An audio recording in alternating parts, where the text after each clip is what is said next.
The Iraqi army prepare for the offensive on Mosul at Qaira Air Base in northern Iraq, August 2016. Come on, count the ammunition. That makes 26. These men make up Brigade 9 of the Armoured Division. Their task of the day is to supply arms and food to the troops fighting on the front line. Black smoke rises in the distance, an oil well set on fire by the Islamic State group in order to hide from US air forces. This town has been under the iron grip of the jihadists for the past 2 years. It's the last major hurdle before the army reaches Mosul. Fighting is intense, and the soldiers face strong resistance. A few seconds of calm gives enough time to leave the vehicle. Come on, guys, carry this. We're down to 11. One group of soldiers empty their magazines to provide cover for another group. The battle has already been raging for 2 days. Iraqi army officers are directing operations from this roof. Now, immediately. If not, I'll come down with my own troops and take care of it myself. General Najim al-Jibori has to stay in permanent contact with the Americans. Hello, Nazar. We have team, American team, work with us together. We give them the grid of the target, and by drones or by jet fire, they look to the target. I think this is the last hour for the enemy. When the air strike begins, that means the enemy will finish. The Iraqi army has regrouped after its defeat against the jihadists in 2014. The battle at Qaira is only the start of a much larger offensive, the battle for Mosul, the second largest city in the country, which, since June 2014, has acted as the capital of the Islamic State group in Iraq. When the jihadists first rolled into the city, the local population welcomed them as saviors who would defend them from the Shiite regime in Baghdad. But daily life under their new oppressors soon made them regret it. The noose is now tightening around the jihadists. From the northeast come the Peshmerga, Kurdish forces from the largely autonomous region of Kurdistan with the famous Sirwan Bazani amongst its leaders. From the south come the Iraqi army under the control of Baghdad, with General Najim al-Jibori among the ranks of its leaders. Two historic enemies, allied by circumstance, have come together with the support of the West to push the Islamic State organization out of Iraq.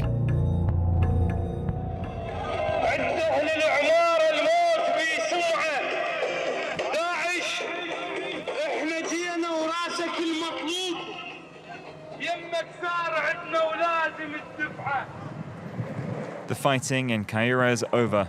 The town has been liberated. Music, previously forbidden under the jihadists, can once again be heard across the city. Some take the chance to relax, others work to remove all traces of the extremist group.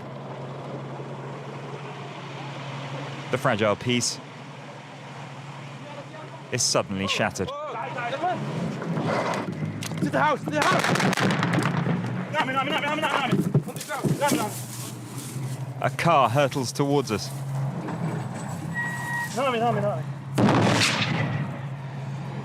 It hits this black vehicle before careening off down the road. The soldiers stop us from filming and order us to leave. A body lies in the middle of this group of men, an Iraqi army soldier killed by a jihadist. We find a second vehicle nearby and a pool of blood. What happened? It's a car bomb. Did they neutralize it or not? Kill him! It turns out 2 Islamic State group members had returned to the city with a car packed full of explosives. If we'd stayed over there, we'd be dead right now. The army has killed both men. We were still forbidden from filming, so instead we paid for a video. This is what a suicide car bomb from the Islamic State group looks like. At the back sit a dozen barrels of explosive material connected to a remote control. If they had been detonated, the collateral damage could have been enormous. With too few soldiers to spare for outright battle with the Iraqi army, the Islamic State group have instead resorted to almost daily suicide attacks. Look, this suicide bomber. This is a fighter of ISIS.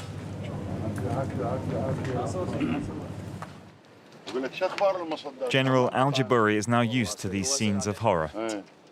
In 2003, he fought alongside US troops against Al-Qaeda.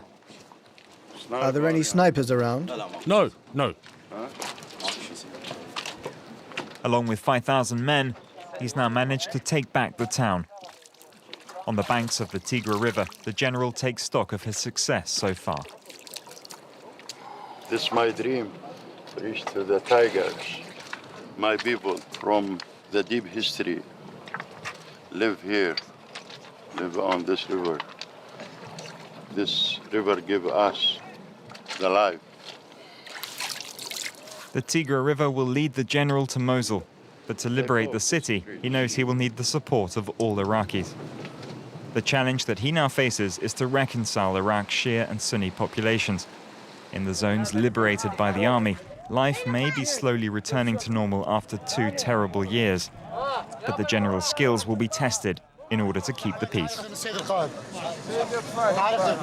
The people he has just helped to liberate are Sunni, but he and his army are mostly Shia. You're the strongest. Show me your muscles. In front of the cameras, everything seems to be going well, but relations between the Sunni and the Shia remain tense. They aren't the only players on the field. There are also the Kurds, who are keen to claim their place in the battle for Mosul. They are also fighting against the Islamic State group around 100 kilometers further north. The Mosul operation represents a rare moment in Iraqi history, with Kurds and Arabs fighting side by side against the common enemy. Thousands of Kurdish fighters are now advancing on 11 villages around Mosul. Peshmerga means those who come face to face with death in the Kurdish language. We're going to take back every meter occupied by Daesh. A Kurdish battalion has reached the first village.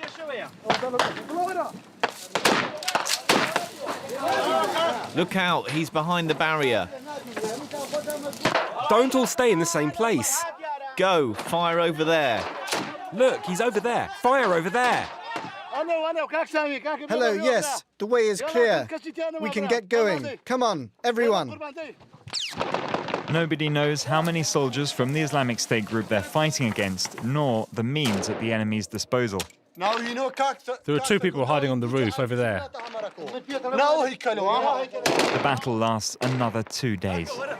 Come on, guys. Come and help us. Go on, lift. A dozen Kurdish fighters were killed taking the village. 20 others were seriously injured.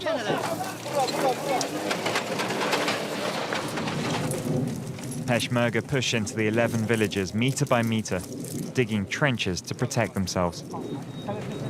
Meanwhile, the enemy has been forced to retreat to other villages a few hundred meters away. Islamic State fighters are taking up position down there and are aiming at us with their snipers. We have to clear and destroy everything that stands between us.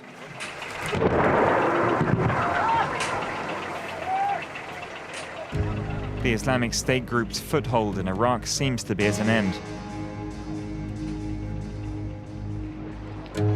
Night is falling along the front line. Time for a special convoy to move out.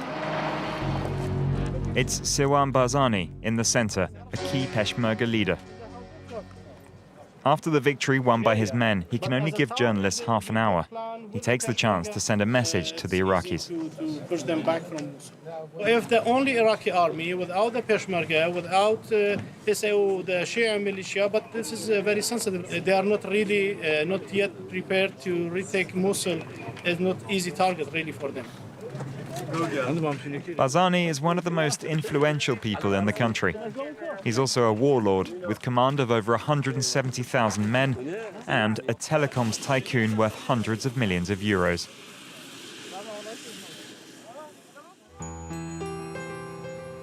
A few days later, we arranged to meet him at his home in northeast Iraq.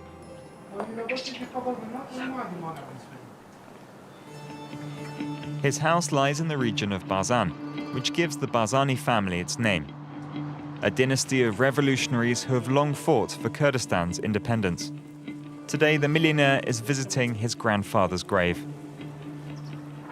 As a Barzanis and as a family, we started a revolution from more than 120 years back. We survive, we don't give up, of course. Until now, you know what you see. So thanks to God, we have our region now, and we hope soon we will see our independent country with our flag.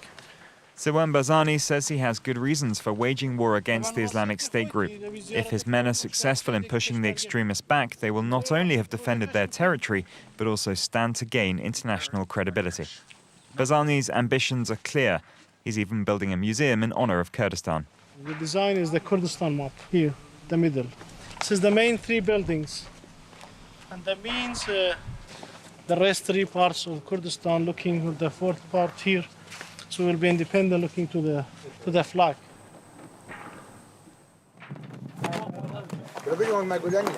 Watch out, it's heavy. Lift it, please. 2 days after the battle, Barzani's men are getting ready for fresh combat. In the recently liberated zones, the Peshmerga have made a curious discovery. Let's go.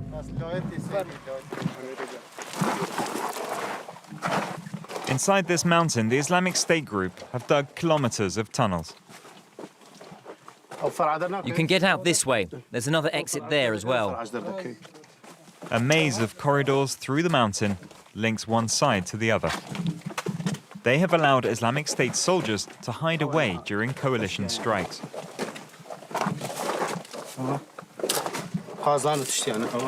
These are their belongings, their cooking pots, their plates, their teapot. They hid themselves here like rats. The jihadists have built tunnels like this in all the surrounding villages. They've also rigged the land with explosives and set hidden minefields. Sebast is tasked with clearing the mines. He's been doing it for over 20 years and leads a demining unit of around a dozen men. These are the mines that we have removed in the past 2 days. We were able to get rid of all of them without the slightest accident. In 48 hours, Sebast and his men have removed more than 80 mines, roughly a mine and a half every hour. Normally, men doing this job can't remove more than a mine or two a day. It's risky work, but time is of the essence. This is the detonator. If I press here, the mine will explode. And if it explodes, it will kill everyone around us. The jihadists have reconfigured the mines, making them trickier to defuse. They're made from agricultural fertilizer and colorant. To save time, the mine's contents are emptied out onto the floor. Only the detonators are kept. This dangerous job claims many lives. Sebast was killed in battle only a few weeks later. In the distance, glints of light show that there is still life in Mosul. This evening, the Peshmerga have been warned to expect several families who have managed to flee the city. They arrive exhausted after several hours of trekking over minefields. If caught by Islamic State fighters, they would have been executed on the spot. The soldiers are wary. Drop your trousers. The Kurds fear that a suicide bomber might be hiding among the refugees, ready to detonate an explosive belt. Ahmed says he's a taxi driver who took his 5-year-old daughter and fled Mosul. They say they had to leave some of their family behind in the city. At the start, they came in the name of religion, and it was all right. Then afterwards, they started to give us orders. They said, "You must pray now, grow your beard." The people still in Mosul are tired. Their situation is getting worse. There is no more work. People are exasperated by the presence of Daesh. They can't take it anymore. They've been enslaved for 2 years now. Almost 1 million people are still trapped in Mosul. Reports from the city say there is little food left for residents. Their only hope now is to flee at any cost. The Battle of Mosul is due to last weeks, with its residents stuck in the crossfire. Hundreds of thousands of people are expected to flee the fighting, an exodus which could trigger a humanitarian crisis of unprecedented scale.